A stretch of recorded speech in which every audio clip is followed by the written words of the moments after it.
This is Shannon, the student liaison at the Museum of the American Military Family. I am also the host of the Shannon Show podcast, where I hear the stories of military kids from all over the world and share them.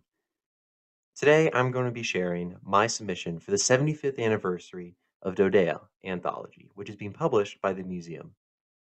The title of my story is Fast and Furious Tokyo Coffee Mug. The three best years of my 19-year campaign of life thus far were spent in Okinawa, Japan. Kubasaki High School provided me the chance to travel the world while playing sports. Looking back, I certainly took some of the trips for granted, with only the occasional realization of how incredibly unique my childhood had become. One of those moments of realization was in the heart of Tokyo. It was the last night of our trip after 2 long days of baseball. It was that night, just after 8 o'clock, that I realized I had not yet bought my mother a Tokyo edition Starbucks coffee mug. I always promised her to get a mug from each new city that I visited. My coach certainly would not have been too fond of me holding up the team the next morning by browsing the airport selection of tankards, and my mother would be incredibly disappointed that she paid for my plane ticket to Tokyo, only to find out that I couldn't find the time to get her a single souvenir. I gazed at my surrounding friends in our hotel room, all of which were just as tired as I was, relaxing and dozing off. Disgruntled with myself for waiting until now, I got dressed and told them I was heading out into the city by myself to look for a Starbucks. Being the tremendous teammates and friends that they were, a few volunteered to walk with me. Our curfew was strictly 10 o'clock, so we knew we had just under 2 hours to complete the mission, which we often abbreviated to MISH. How hard could it be? There's a Starbucks on nearly every corner, it seems, especially in a city. We walked out of the barbed wire lined gate that surrounded only our hotel and headed for the bright lights of Tokyo. The GPS on my phone said that it was going to be a 15-minute walk. Once we arrived at what was marked as the final destination, there was not a Starbucks in sight. A few of my buddies groaned and pulled up their own directions, assuming that I was incapable of navigating us. We followed their directions, leading us in circles around the block, and ultimately not finding the coffee shop either. I was feeling dejected and ready to give up. The next closest Starbucks was another 30-minute walk, one that was not worth the investment of my teammates. It was then that we finally looked up and soaked in the view of the city. The neon flashing signs, the anime characters on the billboards, and the echoing Japanese pop music created a surreal feel around us. While looking up at the towering buildings, it was when we realized what was right on top of us: a Starbucks. The 2D navigation on our devices cannot depict the massive walkways over our heads and the bustling subway stations below our feet. If only we had taken a second to look up from our screens, we would realize what we were really looking for, perhaps a metaphor for a larger meaning in life. Or not.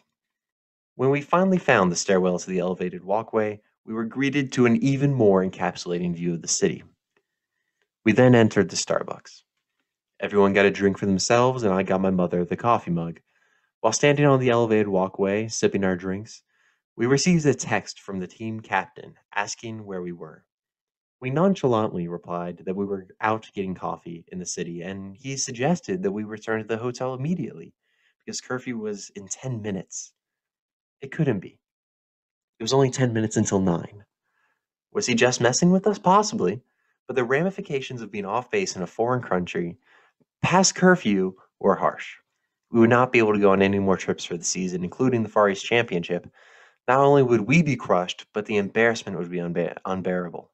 Some of the smartest, most punctual kids on the team were going to be the reason that we would be shorthanded in the final tournament of the season. And on top of all that, it was my idea to go out. We had no choice but to run faster than any of us had run in our lives. We fumbled ourselves down the stairs, coffee splashing around in our hands. I tucked the coffee mug close to my chest with one arm, like a running back holding a football. We darted through the dense crowds, constantly exclaiming sumimasen, the Japanese term for excuse me. Shuffling through the crowd, we were abruptly stopped by a red lit crosswalk with cars hurling down the city street. Without speaking a word to one another, we turned and headed for the subway station entrance.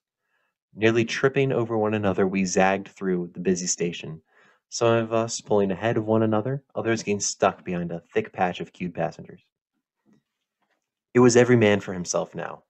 I was somewhere in the middle, seeing some of my teammates reach the stairs on the other side of the station, and hearing others behind me screaming to push onward. As we exited the subway and sprinted further away from the center of Tokyo, the lighting dimmed and the uncertainty grew. Pulling out the GPS to find the hotel would take too long. Our only chance was to keep running full speed and trust our instincts that we were correctly retracing our path. Turning from alley to alley, we kept running until we miraculously arrived at the gate guard. We fumbled our IDs out of our wallets and filtered into the hotel entrance. For the first time, possibly ever, I opted to run up the 4 flights of stairs rather than take the elevator. We piled into the room we were in before we left. Then we waited. Nobody came by to make sure we were there. Nothing. And to this day, I'm not sure what time the curfew was or if it would have even mattered if we were a few minutes late. But what I will never forget is running through the streets of Tokyo with my best friends. All for a coffee mug.